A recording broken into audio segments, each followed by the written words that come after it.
On a 6 enfants avec Reuven. Et nos enfants, ils nous disaient tout le temps, papa, maman, si vous avez pris une bonne décision dans la vie, c'est d'être monté en Israël, de nous avoir permis de grandir ici et pas en France.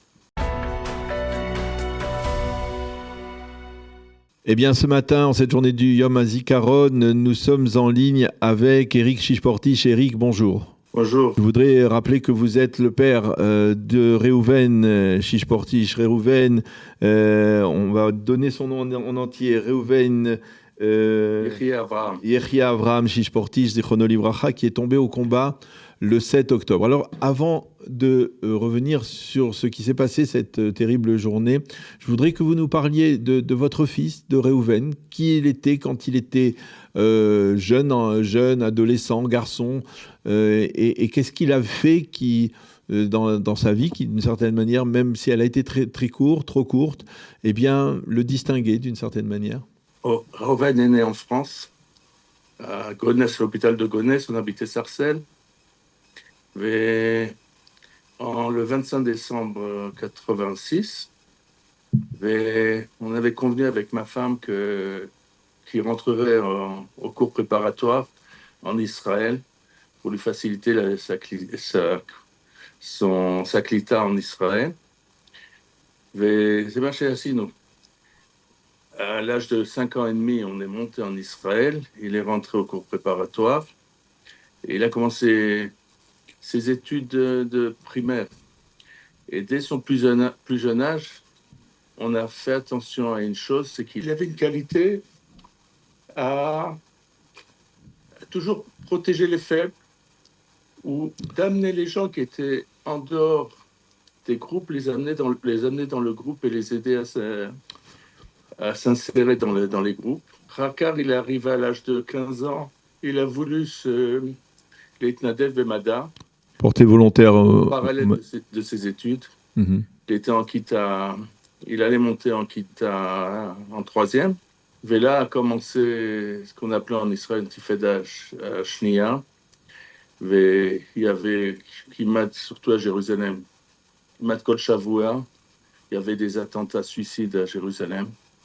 Et en tant que mitnadev, à Madakan, Makan David Ador, comme on habite à l'entrée de la ville, à Kirat Moshe, chaque fois qu'il y avait plein d'ambulances qui sortaient, on avait compris qu'il se passait quelque chose à Jérusalem. Il y avait un attentat.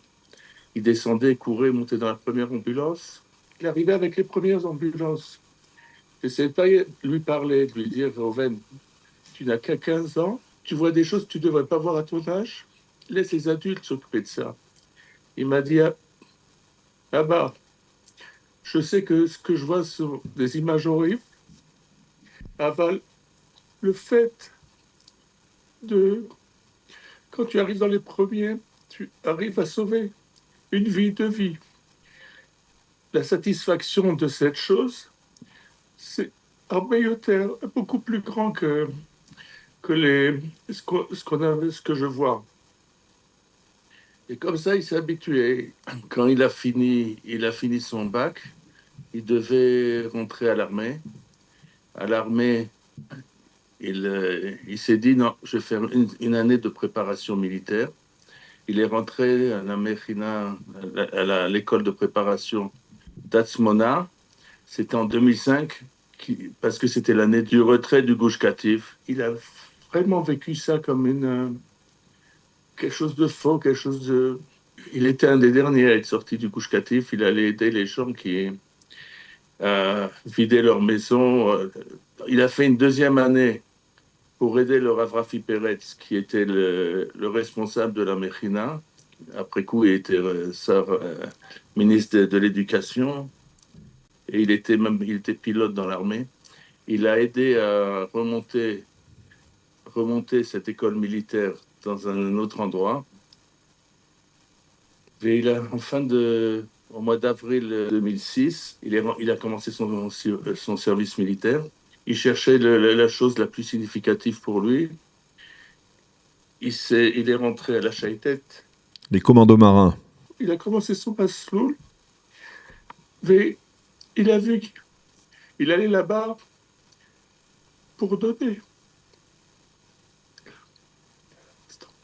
pour donner, pour participer à son tour dans la défense d'Israël. Il était plongeur là-bas, et quand il a vu qu'on a son groupe, c'était un groupe de 16 jeunes qui étaient restés après tout le tri qu'ils font dans le groupe qui était de 50 au début. Il a vu qu'il y avait certaines personnes dans le groupe qui, qui pensaient qu'à eux, qui ne travaillaient pas en groupe. Il allait voir son, son officier, il lui a dit, je ne peux pas rester là. L'officier a essayé de le retenir. Il a fait toutes sortes. Il a appelé le Rav Rafi Peretz, qui savait qu'il était à la Mechina. Il a appelé son Rav de la Mechina. Tout le monde a essayé de le convaincre, le Rav de la base. Il avait décidé qu'il voulait aller dans un endroit où il pourrait prier ces 3 prières chaque jour en minyan, avec une solidarité entre tous les Chayalim. Il est passé à la Seyeret Golani. Shama, il s'est énormément développé, il a énormément apporté à l'unité. Et il était énormément aimé là-bas.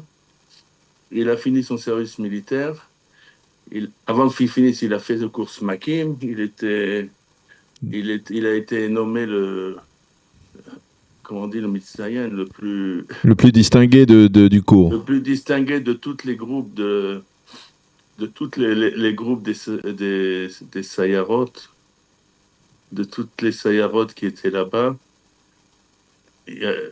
Et il devait aller faire le cours d'officier.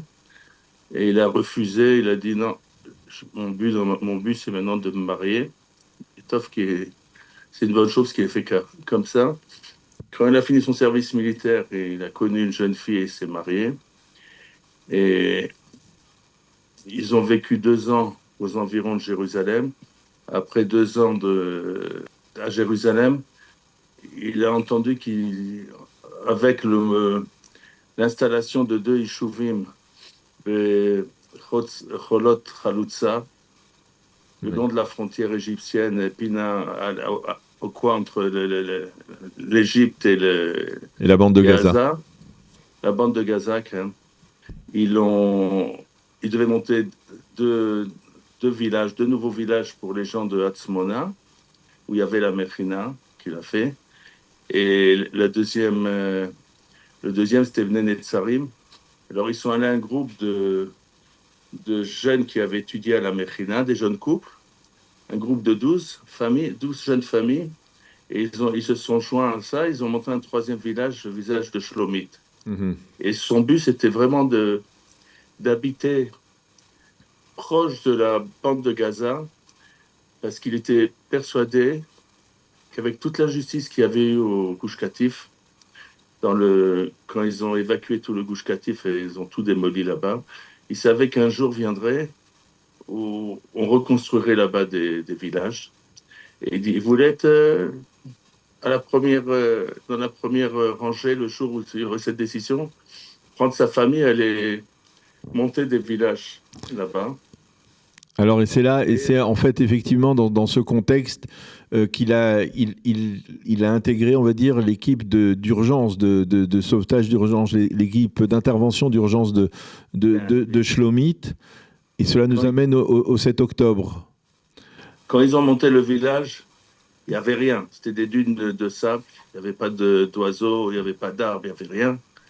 Ils ont commencé à construire. Il a fallu un groupe de protection si quoi que ce soit. Ils sont à 800 mètres de la frontière égyptienne et ils sont à peu près 6 km de la frontière avec la bande de Gaza.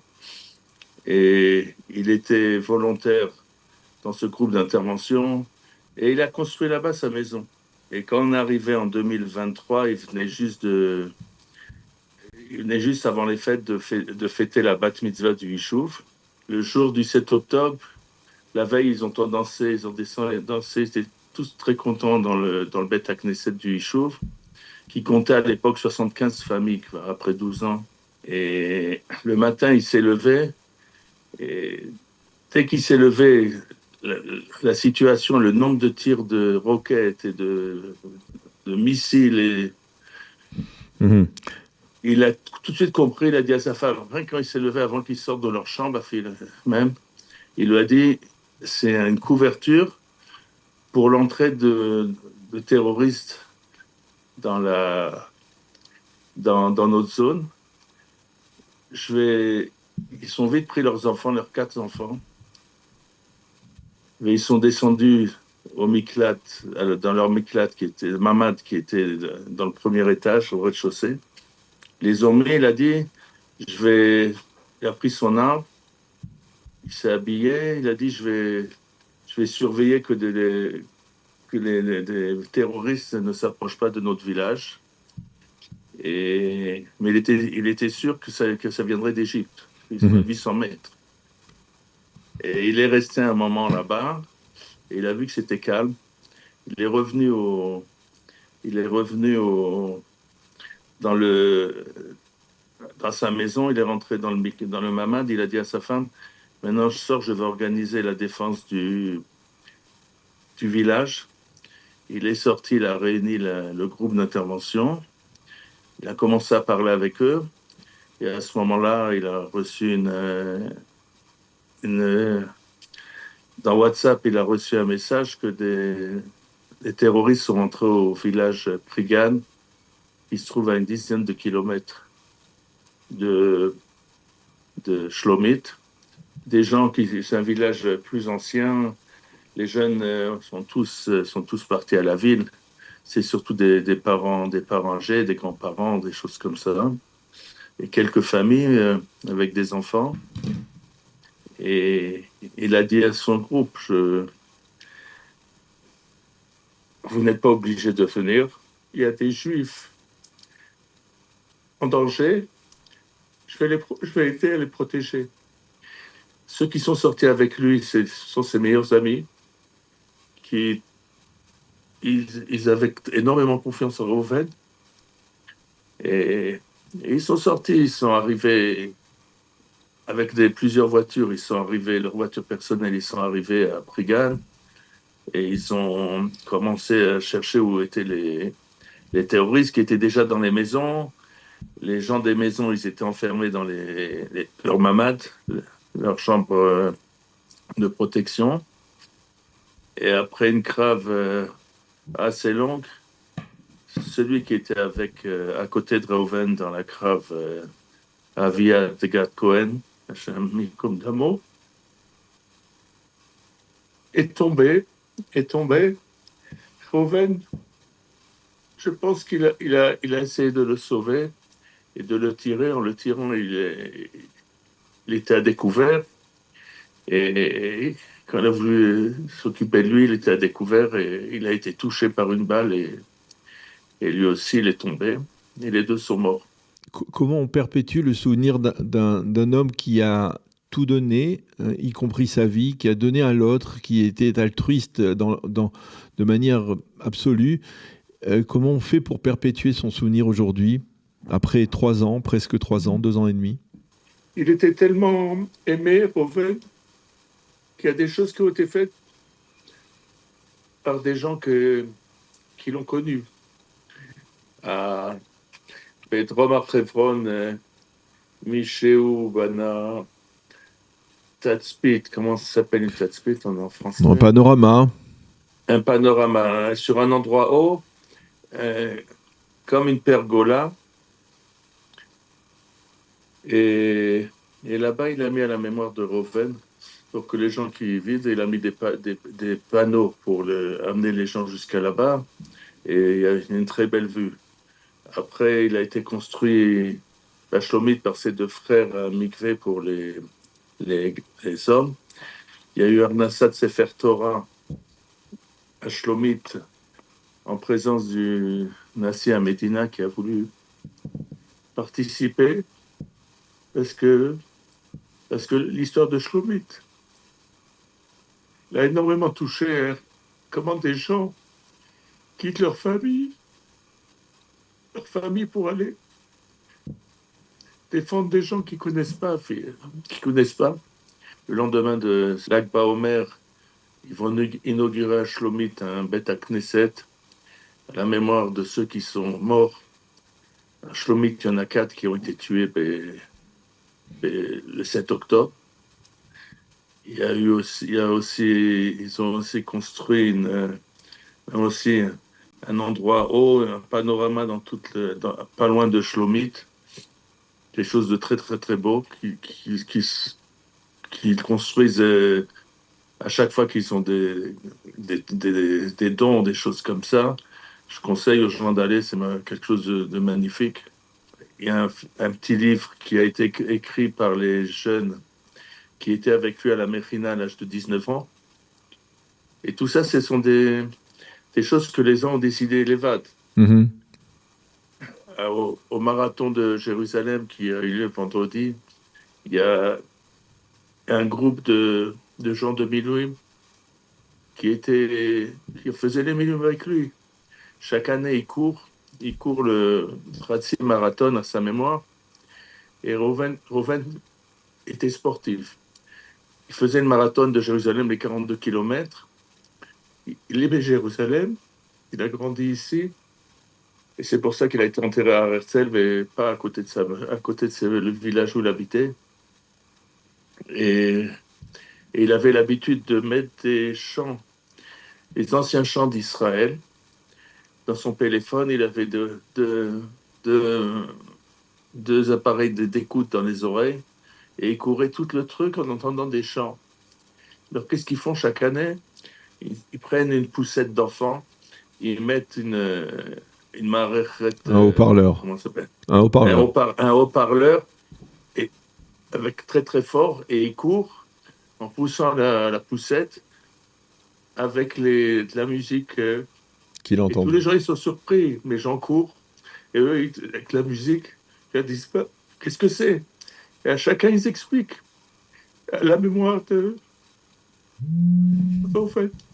Je voudrais peut-être vous poser une question, euh, peut-être un peu difficile, mais c'est pour nos auditeurs, pour ceux qui nous écoutent ici et surtout ceux qui nous écoutent en France et qui sont encore en France, qui n'ont pas encore fait leur Aliyah. Si vous saviez au moment où vous avez décidé de faire votre Aliyah que l'issue, ça serait cette issue, vous auriez reconsidéré cette question, cette décision? D'aucune façon. D'aucune façon. On a 6 enfants avec Reuven. Et nos enfants, ils nous disaient tout le temps, papa, maman, si vous avez pris une bonne décision dans la vie, c'est d'être monté en Israël, de nous avoir permis de grandir ici, et pas en France. Et Reuven, je dirais, il avait de la peine pour les jeunes de France de son âge, en parallèle de ce qu'il vivait ici. Il allait de temps en temps avec des groupes qui venaient pour visiter Israël, bleu-blanc, le groupe blanc-pack bleu-blanc, des choses comme ça. Et il leur disait, vous perdez toute la valeur de votre vie. Venez ici, faites l'armée, apprenez à vivre dans la joie ici plutôt que d'être triste et dans la peur en France. Et s'il y a un message que je voudrais faire passer, c'est pour tous les jeunes, même les moins jeunes. Vous n'avez aucun, aucun avenir en France. Montez, ne pensez pas aux difficultés, il n'y a pas de difficultés. Quand vous serez ici, vous ressentirez la présence divine et Dieu décide de tout et Dieu se soucie à chacun de lui donner de quoi manger ou habiter, etc., ou travailler. Israël, c'est un pays qui se développe et même pendant cette guerre, il a continué à se développer. C'est quelque chose que tous les gens qui s'occupent de finances et de développement économique, etc., personne n'arrive à mettre une explication derrière cela. Et l'explication, c'est la présence d'Akadosh Baruch Hu. Tous les jeunes qui sont à côté de mon fils est enterré Eli Genassia. Et sa mère, j'ai parlé avec elle. On a fini par se connaître. On va les mêmes jours au cimetière de Har Herzl. Et elle me dit, mon fils en France, il habitait Montpellier. Il était triste, il sortait jamais de la maison, il n'avait aucun plaisir. À partir du moment où il a fait son allié, il est monté, il n'a pas fait son allié, il est monté en Israël pour faire son service militaire en Israël. À chaque fois que je parlais avec le téléphone, il était joyeux, il rigolait, il plaisantait. Quand il revenait en France, il nous disait, venez, venez là-bas, venez, venez, venez là-bas. Et lui aussi, il est mort le 7 octobre. Dans une Dans un combat. bataille à Berry, il était des parachutistes. Et sa mère, après 2 ans, elle a compris, elle a voulu goûter de la joie que son fils a eu un an et demi de sa vie en tant que soldat. Il était tout seul. Il était tout seul. Il allait chez des familles qu'il invitait pour le Shabbatot, des choses comme ça. Et elle a fait son alia. Elle est montée, Geneviève, sa mère. Et maintenant, je l'ai rencontrée à des rencontres de parents qui ont perdu leurs enfants. Et elle m'a dit, Eric, seulement maintenant, je comprends ce que tu as essayé de m'expliquer pendant 2 ans. Il y a quelque chose ici qui est spécial. Rien qu'en venant ici, vous le comprendrez. Prenez la bonne décision, venez et vous ne regretterez rien du tout. Et en cela, je ne regrette pas. Mon fils est parti. Comme beaucoup d'autres jeunes en Israël qui sont partis. Ça aussi, c'est une décision divine. Il était tellement bon que je suis sûr que là-haut, il est dans un endroit très, très, très beau. Merci beaucoup encore une fois, Eric, de nous avoir livré ce témoignage à la mémoire de votre fils Reuven, Zichrono Livracha, tombé au combat le 7 octobre, une personnalité hors norme. Et merci de nous avoir fait partager ce témoignage en cette journée du Yom HaZikaron. Aujourd'hui, c'est le Yom HaZikaron, le Yom à la mémoire de tous ceux qui sont morts, qui sont tombés à la guerre en Israël.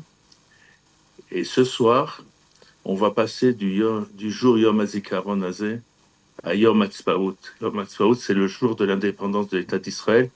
Et on va passer une fraction de temps de la tristesse et de la pensée pour les gens qui sont tombés.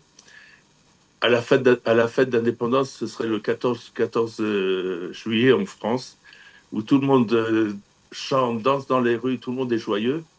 Ça aussi, c'est Israël. Vous le trouverez nulle part ailleurs dans le monde. Merci beaucoup encore une fois, Reuven, d'avoir été avec nous. Et on ne peut Eric. Pardon, Eric. Merci beaucoup, Eric, d'avoir été avec nous. Voilà, on a parlé de Reuven, il était avec nous, on l'espère aussi. Il est présent autour de nous. Voilà, merci beaucoup, Eric, d'avoir été avec nous. Et on ne peut que vous souhaiter que des Bessorot, des bonnes choses pour vous et pour vous, toute votre famille. Merci beaucoup. Bessorot Tovot, Yeshuot, Venechamot. Amen.